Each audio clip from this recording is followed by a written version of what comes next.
নমস্কার বন্ধুরা, cook it with কৃষ্ণার চ্যানেলের থেকে জানাই সবাইকে স্বাগত। আজ বানাবো প্লেন আলুর চিপস। আমার চিপস বানানো যদি ভালো লাগে আমার চ্যানেলে একটা সাবস্ক্রাইব করে দেবেন, লাইক করবেন, কমেন্ট করে জানাবেন। দয়া করে ভিডিওটা পুরো দেখবেন। আসুন তাহলে চিপসটা বানিয়ে নিই। বর্ষার দিনে এরকম চিপস তেলে ভাজা খেতে কিন্তু দারুণ লাগে। প্রথমে আমি 4টে আলু খোসা ছাড়িয়ে নিলাম। গ্যাসের উপরে একটা কড়া বসিয়ে বেশ অনেকটা তেল দিয়ে দিলাম। চিপস কিন্তু কম তেলে ভাজা হয় না, অনেকটাই তেল দিতে হয়। এরপরে আমি একটা গ্রেটার নিয়ে আলুগুলোকে ভালো করে ধুয়ে শুকনো করে নিয়েছিলাম। ভালো করে একটা সুতির কাপড় দিয়ে মুছে নিয়েছি। এরপরে তেলের উপরে গ্রেটার দিয়ে গ্রেট করে নিলাম।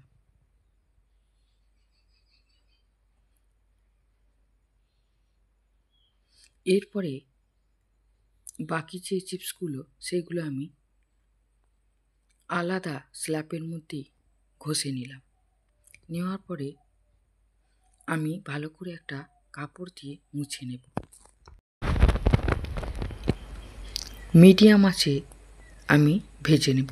প্রথমে হাই হিটের মধ্যে আমি চিপসগুলোকে দেব, তারপরে একটু পরে কমিয়ে মিডিয়াম থেকে লো আঁচের মধ্যে ভালো করে ভেজে তুলে নেব।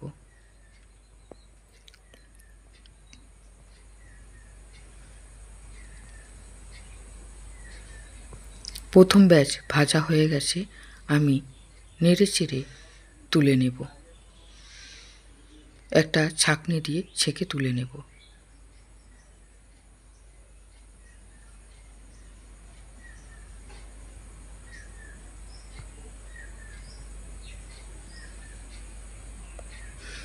এদিকে ছাঁকনি দিয়ে আমি তুলে নিয়েছি, আর ওদিকে বাঁ হাত দিয়ে বেশ খানিকটা চিপস তেলের মধ্যে ছেড়ে দিলাম।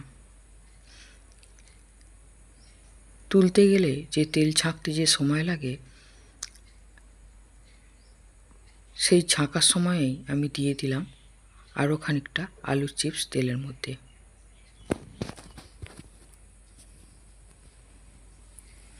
দ্বিতীয় ব্যাচও ভেজে তুলে নিয়েছি।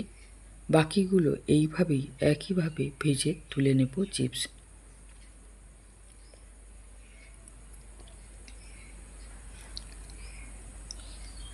চিপসগুলোকে আমি গ্রেটার দিয়ে কেটে একটা শুকনো কাপড় দিয়ে আমি মুছে নেব। এরপরে আমি একটা ছান্তার মধ্যে এক মুঠোখানি বাদাম নিয়ে নিয়েছি, চীনা বাদাম। এদিকে চিপস ভাজা হচ্ছে, ওদিকে ছান্তাটার মধ্যে আমি বেশ কিছুটা বাদাম ভেজে নিলাম।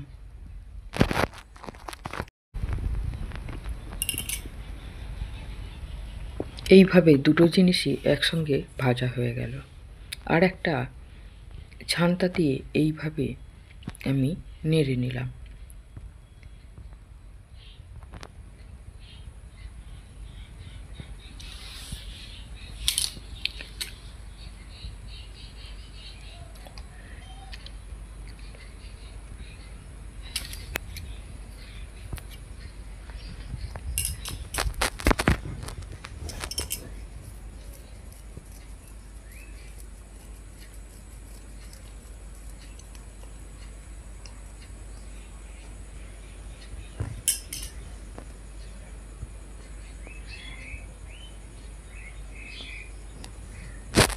এইভাবে আমি সমস্ত চিপস একইভাবে ভেজে তুলে নিলাম। এরপরে একটা পেপারের মধ্যে রেখে আমি উপর থেকে বিট নুন, চাট মশলা আর কাশ্মীরি লঙ্কা গুঁড়ো দিয়ে দিলাম, দিয়ে পরিবেশন করব। আপনারাও এইভাবে চিপস বানিয়ে নিন। বাইরে বৃষ্টি হলে এইভাবে চিপস বানিয়ে বাড়িতে বসে খান, দারুণ লাগে।